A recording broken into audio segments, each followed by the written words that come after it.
Parashuram model cadet মাদ্রাসায় কৃতি শিক্ষার্থী সংবর্ধনা, অভিভাবক সমাবেশ ও সাংস্কৃতিক প্রতিযোগিতার পুরস্কার বিতরণ অনুষ্ঠান অনুষ্ঠিত হয়েছে। শনিবার 22 নভেম্বর সকালে মাদ্রাসা প্রাঙ্গণে আয়োজিত এই অনুষ্ঠানে সভাপতিত্ব করেন প্রতিষ্ঠানের অধ্যক্ষ মাওলানা দেলোয়ার হোসেন।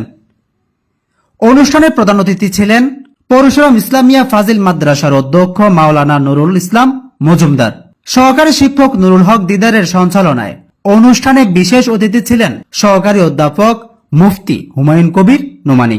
দেবপুর ইসলামিয়া ফাজিল মাদ্রাসার সহকারী অধ্যাপক মাওলানা আব্দুল হালিম, পরশুরাম মডেল ক্যাডেট মাদ্রাসার পরিচালক KATM মঈনুদ্দিন, পরিচালক মামুনুর রশিদ চৌধুরী, দারুল আমান কমপ্লেক্সের প্রতিষ্ঠাতা পরিচালক তোফাইল আলম বাবর, পরশুরাম প্রেস ক্লাবের সভাপতি MA হাসান, অভিভাবক সদস্য মিসবাগুত সামাদ রনি, পরশুরাম প্রেস ক্লাবের সাধারণ সম্পাদক মহিউদ্দিন, চারিগ্রাম হাই স্কুলের সহকারী শিক্ষক একলাস উদ্দিন মাহমুদ, মেরিট একাডেমির প্রধান শিক্ষক আবু আহমেদ শাহেদ স্বাগত বক্তব্য দেন MSH বাপ্পি। অনুষ্ঠানে শিক্ষার্থীরা ইসলামিক সঙ্গীত, আরবি, বাংলা ও ইংরেজি অনুবাদ সহ কোরআন তেলাওয়াত এবং বিভিন্ন মনোমুগ্ধকর সাংস্কৃতিক পরিবেশনা উপস্থাপন করে। ইয়্যাকা না'বুদু ওয়া ইয়্যাকা নাস্তাঈন। You alone we worship and you alone we ask for help. আমরা শুধু তোমার ইবাদত করি, শুধু তোমারই সাহায্য প্রার্থনা করি। পরে বিভিন্ন ইভেন্টে বিজয়ী শিক্ষার্থীদের মাঝে পুরস্কার ও ক্রেস্ট বিতরণ করা হয়।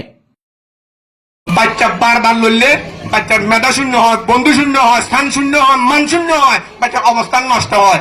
বাচ্চার ভালো কিছু করার জন্য বাচ্চার ভালো দিক পরিচালনা করবেন, ভালো কিছু পরামর্শ দিবেন। আমরা এগুলো যদি অনুসরণ করতে পারি বাচ্চার ভালো কিছু হবে।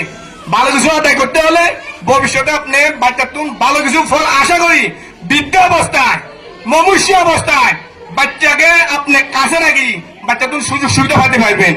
না হলে ওর বৃদ্ধাশ্রম আছে না, সেপারেট আছে না, না খাই মরতে হবে।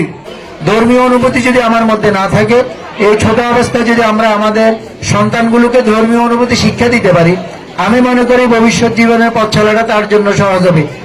নৈতিকতাপূর্ণ, শিষ্টাচার পূর্ণ একজন সন্তান করার জন্য আপনি চেষ্টা করবেন। শিক্ষিত মানুষ যারা আছে তারা সবাই ভদ্র না, তবে ভদ্র মানুষ যিনি শিক্ষিত না হলে তবে সম্মানী। শিক্ষিত মানুষ সবাই ভদ্র না, আর সম্মানী মানুষ যারা, ভদ্র মানুষ যারা, তারা অবশ্যই সম্মানী হয়। এই জন্য চেষ্টা করবেন ভদ্র সন্তান করার জন্য।